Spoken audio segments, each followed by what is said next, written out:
หาวสุขสบายดีสุขขีเจริญพรตอนแรงเมื่อวันที่6พฤษภาคมมื้อนี้ก็สืบต่อตกแต่งประดับประดาพระธาตุทรายของพ่อเฮาอยู่ที่วัดโพนสวรรค์นครปากเซ่โดยโอ้ยังสูงตอกลงยังสูงกว่าท่านเสมอ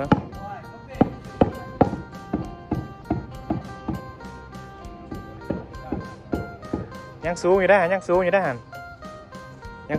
ตอกลงอีกนี่บนขอบตอนี่ยังสูงนะกว่าที่เห็นว่าขอบตอยังสูงกราฟทั้งหนาก็บ่ดำมันยังสูงบ่ดำสูง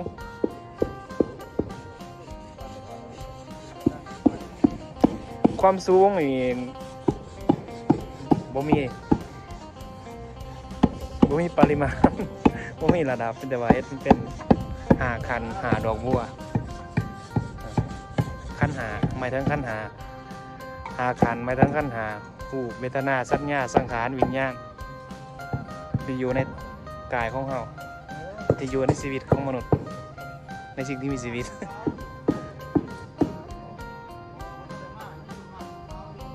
กาเฮ็ดเวียกคือเก่า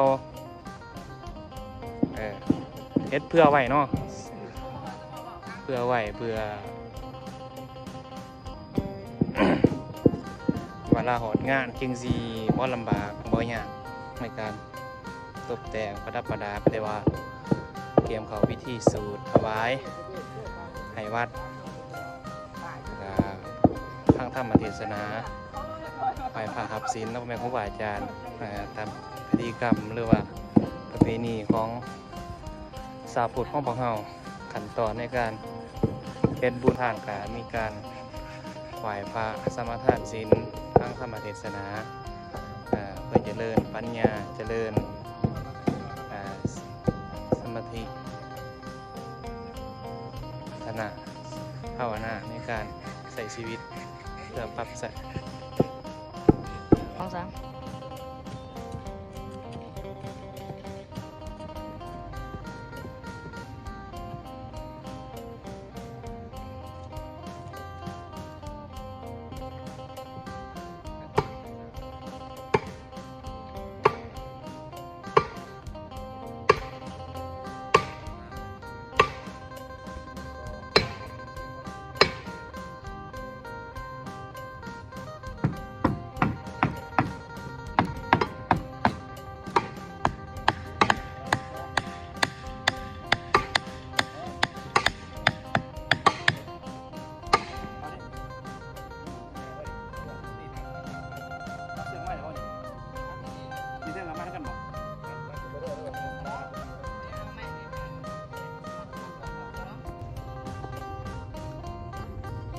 เนาะแล้วมา2แขนตัดได้3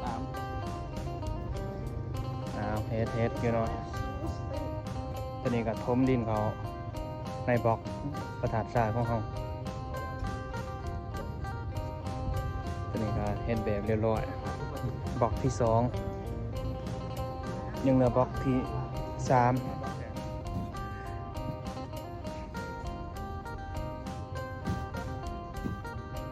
จะหมายสลองไร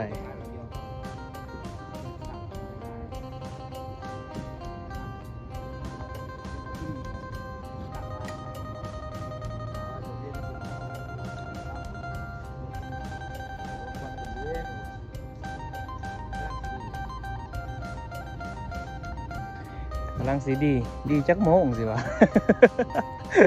กำลังสีดีจักโมงหาอีกแล้วหาจักโมงอีกสิวะ สิหาจักโมง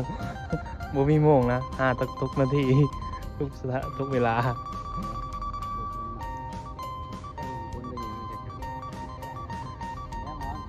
chắc cuốn nhang khỏi nhang mà dương có phải nhang mà tỉnh เงี้ยแม่งจังๆที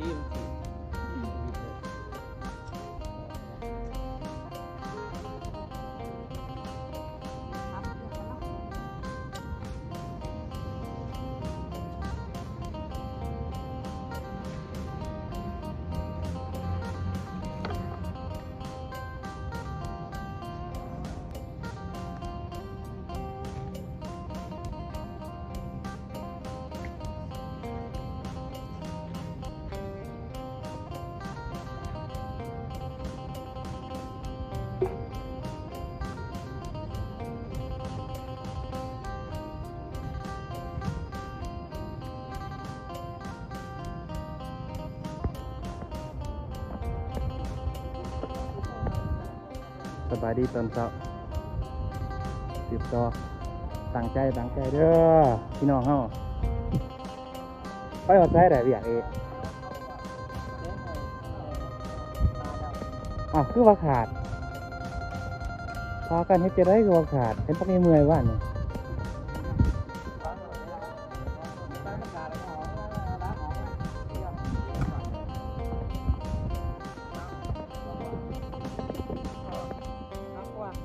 อันนี้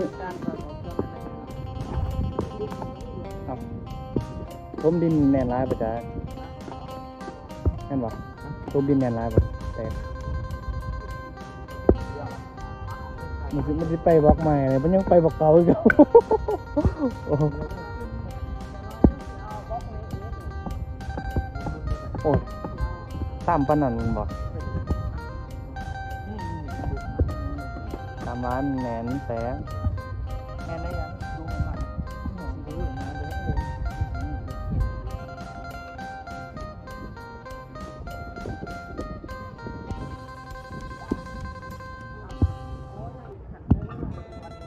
กวาดได้กวาดด้านใต้ก็ได้ที่เก่านะครับ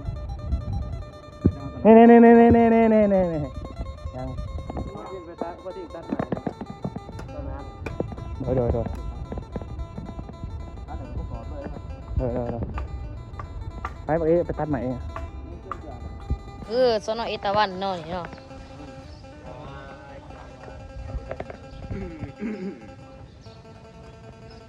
สางทาสีข้าสางเนาะ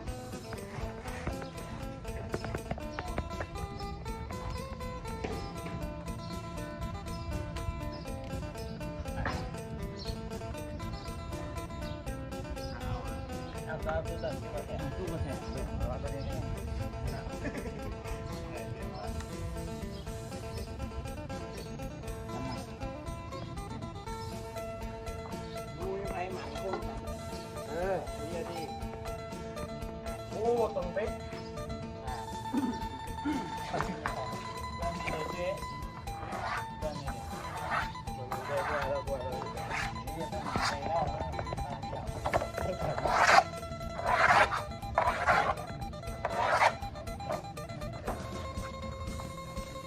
ตัดจังไรหนิวะเสลียงอยู่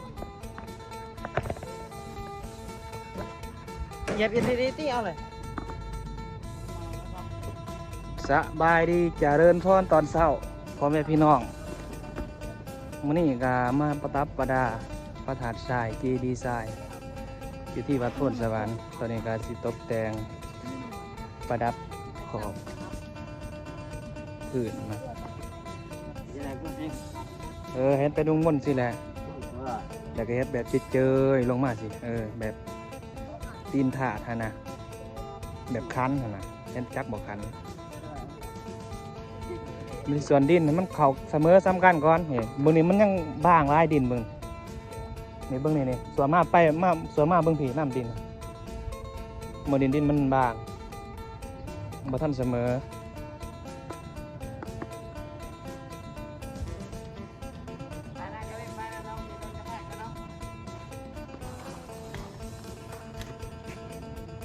มื้อนี้ประชากรบ่หลายประชากรออกเนาะซ้ำเข้าบ้านโอ้ยเจ้าเพิ่นตื่นสวยเอาลุยพอท่านได้ขวาซ้ายเราบุกบอกขวาฟังเราบุกแปลงใช่ไหมพวก เห็นแต่กระดูกกินของทุกมือเห็นแต่กระดูกบ่ทันซื้อวันนี้มันยังหนาอยู่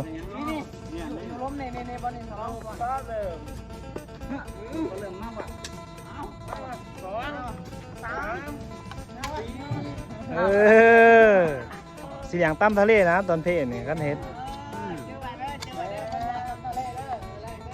ตั้มทะเล2 คกนะคกละแสนบ่ยากนะพอแต่ดูเฮ็ดเวียกจ่ายได้เบิดนะ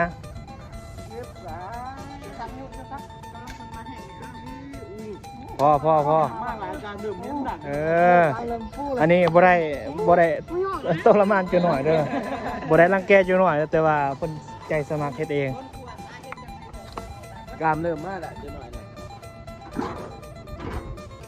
เบิ่งนี่ใส่อีกนี่มันยังบางนี่เจ้าจะซักใส่มาอีกเบิ่งนี่ใส่มาอีก3-4หลอดนี่เบิ่งนี่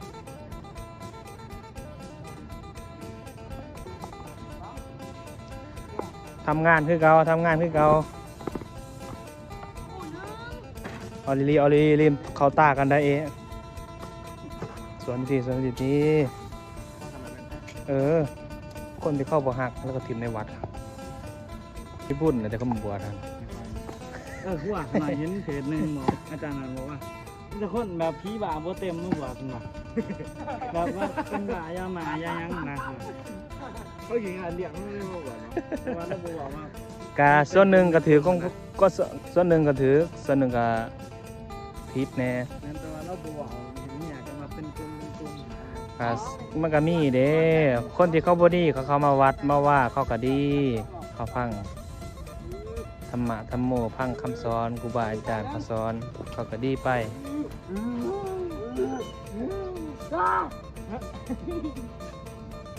เกี่ยวกับคือคนบ่เฮ็ดเฮ็ดงาน ปืนเดียวไทย จะต้องสิตายนะเฮ็ดงาน นี่ก็เน้นหน่อยสลองไส้มาจากบ้านโพ้นสวรรค์นครปากเซนี่ก็ผ่าซ้ายสัมพันธ์นักเรียนหอเสียวปี3ปีสุดท้ายสั้นปริญญาสูง สั้นปริญญาสูงเนาะสั้นสูงเนาะเอาวอลินมาหัวเพื่อความเปิดเพลินเฮฮาในการเฮ็ดเวียกบ่ให้มันเศร้าบ่ให้มันเหงาเฮ็ดเวียกต้องมีความเปิดเพลินสนุกสนานเพื่อไว้มันเมื่อยบ่มีปาร์ตี้ไม่เฮฮาซื่อๆเตตีบ่เอาปาร์ตี้ว่าเอา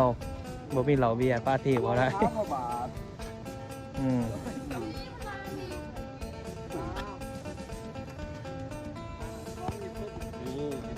ให้ดีๆเขากล้องอยู่นี่อันนี้พระทินพระทินโอ้ยพระทินพระทินมาจากบ้านห้วยจอดเมืองปากซองแขวงจำปาสักบอกบ้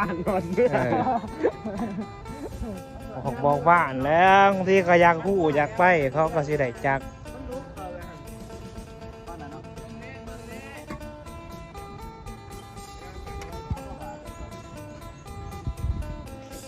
รอเขาสู้ชีวิตขนาดรอก็สู้ชีวิตคนก็สู้ชีวิตคือกันนะคนสู้วันไหนนะคนสู้วันไหนมันเป็นย่างไปย่างมาเหลกแล้ว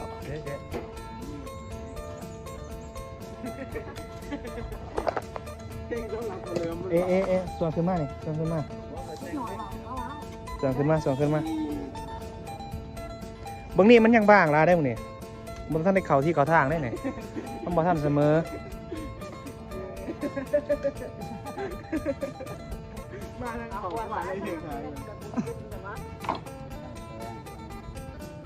บางท่านได้แป้งสิอันนี้ก็เอาดินเข่าซื่อ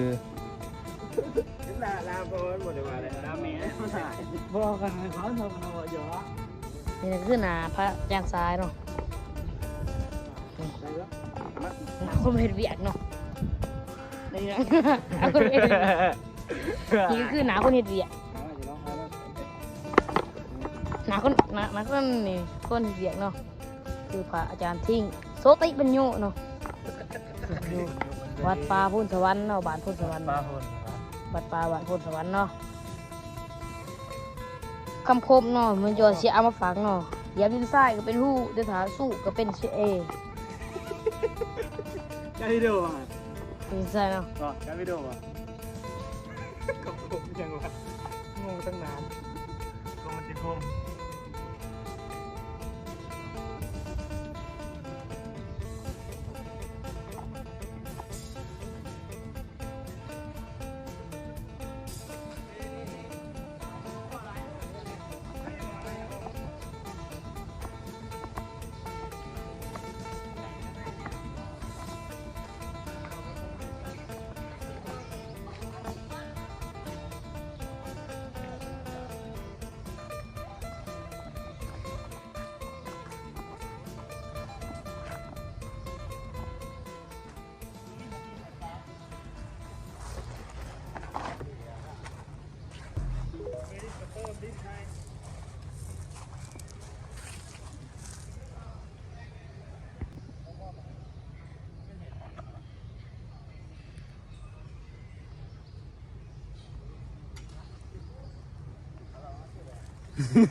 ว่าจุ้ยเห็ดหนาก็ตีนใส่กล่องมึง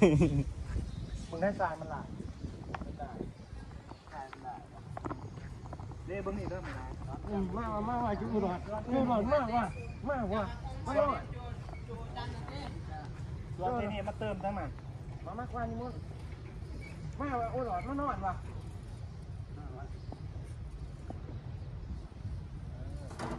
assurance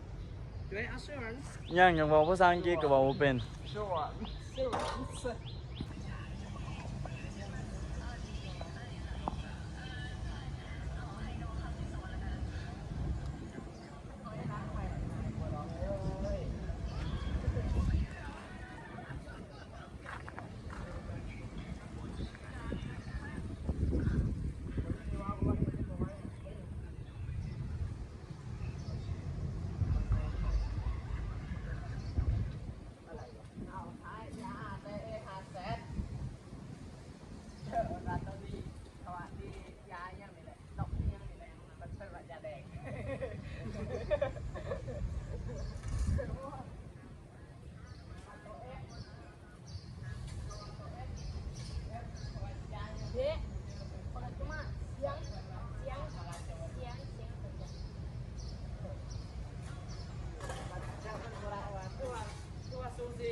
ข้อคลิปนี้พี่ลง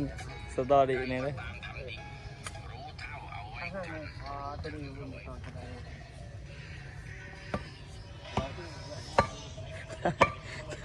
ถ้าคนบ่เฮ็ดเวียกได้นี่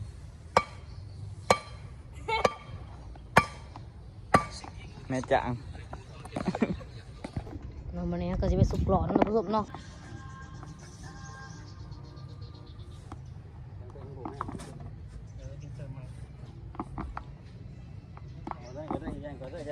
แกงเด้อนี่จั่วบดีเลยจั่วใส่บดี กูว่าทิ้งหางทายกูว่าทิ้ง 1 2 3 ทายได้ผลเอ๊ะ ไอ้โทรศัพท์โยจามีแต่รถแท็กเตอร์ครับ ของเพิ่นมา อยากเรียนภาษาอังกฤษ Hello ตายครับกูนี่ เป็นยังไงเนาะจันเห็ดเวทงะฝากซื้อเอาตัวโยมเด้อเป็น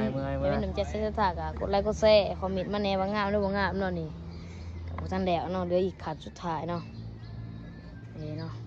ท่านงามกับคอมเมนต์มางามกับคอมเมนต์เนาะคือถ่ายซ่าที่เนาะ8 โมงป่า8 โมง9 โมงเนี่ยเป็นบุตรสายเจ้าเห็ดเนาะเห็นเนาะ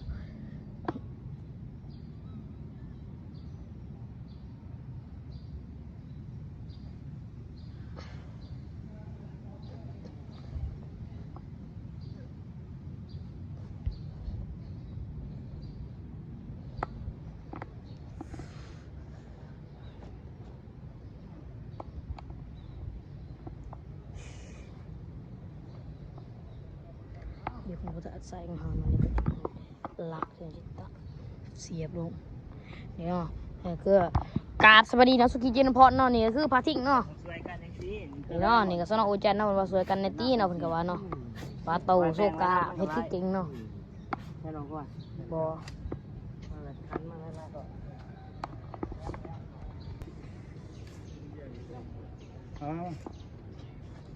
จะได้มันรุดทันรุนแหนมตัวแหนมซ้ำยางขาดเลย